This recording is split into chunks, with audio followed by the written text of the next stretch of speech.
जय नारायण बच्चों, आज हम सभी पाठ 11 रसखान के सवैये के आगे का भाग पढ़ेंगे। पिछले भाग में हमने रसखान के सवैये के प्रथम और द्वितीय सवैये के भावार्थ को जाना था।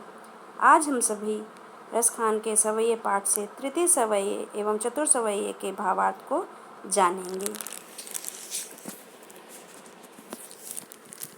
मोर पखा सिर ऊपर राखी हाँ गुंज की माल गरे पहराऊंगी, ओढ़ी पीतम्बर लैलकुटी बन गोधन ग्वारानी संग फिराऊंगी।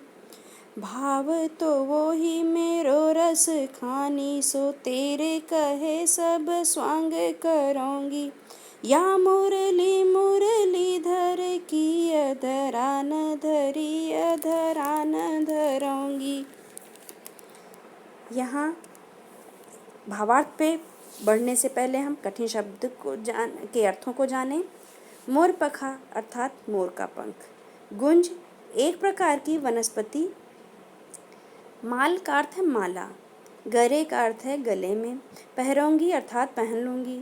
पीताम्बर का अर्थ है पीले वस्त्र। गोधन का अर्थ है गाय। ग्वारानी का अर्थ है ग्वालों के साथ। फिरौंगी का अर्थ है विचरण करूँगी।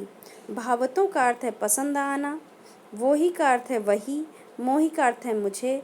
मुरली का अर्थ है बांसुरी। मुरलीधर अर्थात श्री कृष्ण। अधरान धरी का अर्थ है ओंठों पर रखी। अधरा न मतलब ओंठों पर नहीं। धराऊंगी अर्थात धारण करूँगी। प्रस्तुत पंक्तियों में रसखान जी ने श्री कृष्ण से अपार प्रेम करने वाली गोपियों के विषय में बताया है, जो एक दूसरे से बात करते हुए कह रही हैं कि वो कान्हा द्वारा पसंद की जाने वाली या उपयोग में ली जाने वाली वस्तुओं की मदद से कान्हा का रूप धारण कर सकती हैं। अर्थात जो श्री कृष्ण जी धारण करने में जिन वस्तुओं का उपयोग करते थे, जैसे मोर पखा और गुंज की माला इत्यादि। यहाँ गोपियाँ कह रही हैं कि वे श्री कृष्ण को पसंद आने वाली हर वस्तु को स्वीकारने को तैयार हैं। अपने सिर पर श्री कृष्ण की तरह मोर पंख से बना मुकुट पहन लेंगी। अपने गले में गुंज की माला भी पहन लेंगी, जो श्री कृष्ण पहनते थे और सुशोभित होते थे। उनके समान पीले वस्त्र पहन लेंगी और अपने हाथों में लाठी लेकर वन में ग्वालों के साथ गायें भी चरा लेंगी और सारे स्वांग रचाएंगी, जैसा श्री कृष्ण का रूप धारण करने के लिए उन्हें करना पड़ेगा। लेकिन वो श्री कृष्ण की मुरली, जो श्री कृष्ण हमेशा अपने अधरों पर धारण किए हुए रहते हैं, उसे वह अपने ओठों पर नहीं लगाएंगी। अर्थात वे श्री कृष्ण की मुरली से ईर्ष्या भाव रखती हैं।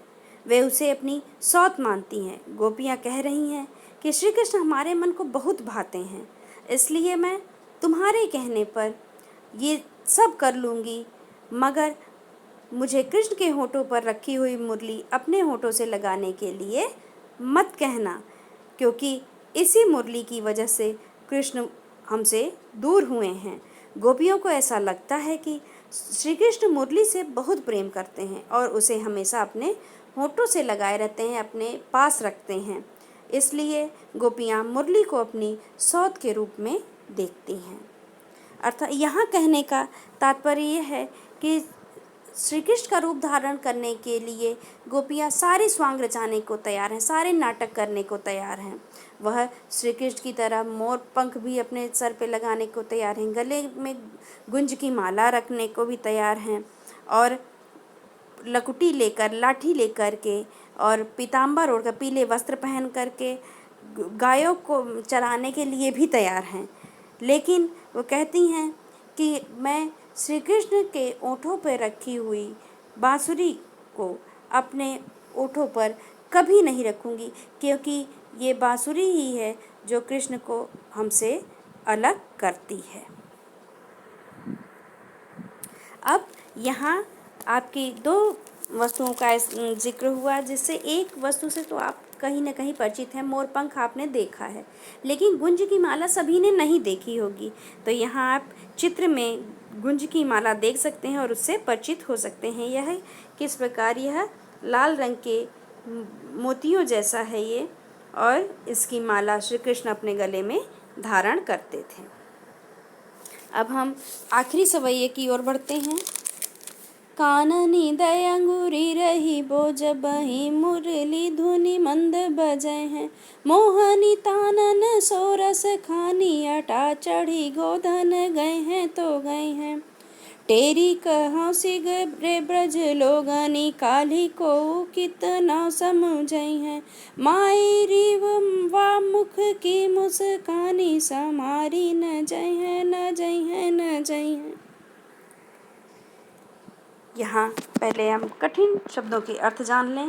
काननी अर्थात कानों में, अंगुरी अर्थ है अंगुली, रहीबो का अर्थ रहेंगी, मंद का अर्थ है हल्की हल्की, धुनि का अर्थ है तान, मोहनी का अर्थ है मोहने वाली, तानन का अर्थ है तानों से ही है, अटा का अर्थ है महल या अट्टालिका, टेरी का अर्थ है पुकार कर बुलाना या चिल्लाकर कहना, सिगरे यानी सभी, ब्रज लोगनी ब्रज के लोगों से, समुझई हैं मतलब समझाएं, को मतलब कितना, को मतलब कोई भी और कितना भी, माई का अर्थ है माता व माँ, वा मतलब उस, मुख मतलब मुँह, मुस्कानी मतलब मुस्कुराहट, सम्हारी का अर्थ है संभाली या वश में होना, न जाए हैं मतलब नहीं जाएं। अब हम भावार्थ की ओर बढ़ते हैं। रसखान ने प्रस्तुत सवैये की पंक्तियों के माध्यम से गोपियों के कृष्ण प्रेम का वर्णन किया है। वो चाह कर भी कृष्ण को अपने मन मस्तिष्क से नहीं निकाल पा रही हैं, इसलिए वे कह रही हैं कि जब कृष्ण अपनी मुरली बजाएंगे तो वह उससे निकलने वाली मधुर ध्वनि को नहीं सुनेंगी। इसके लिए वो सभी अपने कानों पर अपनी हाथ रख लेंगी, उंगलियों से अपने कान ढक लेंगी। उनका मानना है भले ही कृष्ण किसी महल पर चढ़कर अपनी मुरली की मधुर तान क्यों न बजाएं। गोधन का अर्थ है यहाँ एक प्रकार का गीत जो ब्रज के लोगों के द्वारा गाया जाता है। तो यहाँ गोधन शब्द गाय के लिए न प्रयोग होकर के गीत के लिए प्रयोग हुआ है कि मधुर तान क्यों न बजाएंगे श्री कृष्ण और गीत ही क्यों न गाएंगे। जब तक वो उसे नहीं सुनेंगी तब तक उन पर उन मधुर तानों का कोई असर नहीं होगा। और लेकिन अगर गलती से भी मुरली की जो मधुर ध्वनि है उनके कानों में चली गई, अर्थात गोपियों के कानों में श्री कृष्ण के मुरली की मधुर ध्वनि चली गई, तो फिर गोपियाँ कहती हैं कि हम अपने को वश में नहीं रख पाएंगी। फिर चाहे हमें कोई कितना भी समझाए हम कुछ भी समझ नहीं पाएंगे। गोपियों के अनुसार श्री कृष्ण की मुस्कान इतनी प्यारी लगती है कि उसे देखकर कोई भी उनके वश में आए बिना नहीं रह सकता या कोई भी अपने को वश में नहीं रख सकता। इसी कारणवश गोपियाँ कह रही हैं कि श्री कृष्ण का मोहक मुख देखकर उनसे खुद को बिल्कुल भी संभाला नहीं जाएगा। वो सारी शर्म लज्जा त्याग करके श्री कृष्ण की ओर खींची चली आएंगी। यहाँ पूरे सवैये का भावार्थ अगर हम संक्षेप में करना चाहें तो श्री कृष्ण के मुरली के मधुर तान से बचने के लिए गोपियों ने एक उपाय निकाला कि जब श्री कृष्ण अपनी मधुर तान छेड़ेंगे तो गोपियाँ अपने कानों पे हाथ रख लेंगी और तब तक वह इस वशीकरण से बची रहेंगी जब तक कि उनके कानों में श्री कृष्ण के मुरली की मधुर ध्वनि नहीं जाएगी या श्री कृष्ण के द्वारा गाया जाने वाला गीत उनके कानों में नहीं पड़ेगा। लेकिन वह कहती हैं कि अगर किसी भी प्रकार से श्री कृष्ण के मुरली की मधुर तान या गोधन का स्वर उनके कानों में पड़ गया तो फिर कोई कितना भी समझा ले, कोई भी ब्रजवासी कितना भी उन्हें समझाए वह नहीं समझ पाएंगी। और श्री कृष्ण के मुख की अगर मधुर मुस्कान वह देख लेंगी तो उन्हें अपने को वश में रखना कठिन हो जाएगा और वह श्री कृष्ण की ओर खींची चली जाएंगी। यहाँ आप देख सकते हैं श्री कृष्ण कैसी लीलाएं कर रहे हैं और श्री कृष्ण की मधुर ध्वनि सुनकर गोपियाँ कैसे भाव विह्वल हो जाती हैं। यहाँ सिर्फ मनुष्यों पर ही श्री कृष्ण की मधुर ध्वनि का असर नहीं देखा जा सकता। यहाँ आप चित्र में देख रहे हैं कि श्री कृष्ण की मधुर ध्वनि से मंत्रमुग्ध होकर गायें भी अर्थात पशु भी उनकी ओर खींचे चले आते थे। तो भला गोपियाँ कैसे अपने को रोक पाती। तो इस प्रकार रसखान के सवैये पाठ के सभी भावार्थों का अर्थ जो है वह पूर्ण रूप से समझाया गया। धन्यवाद।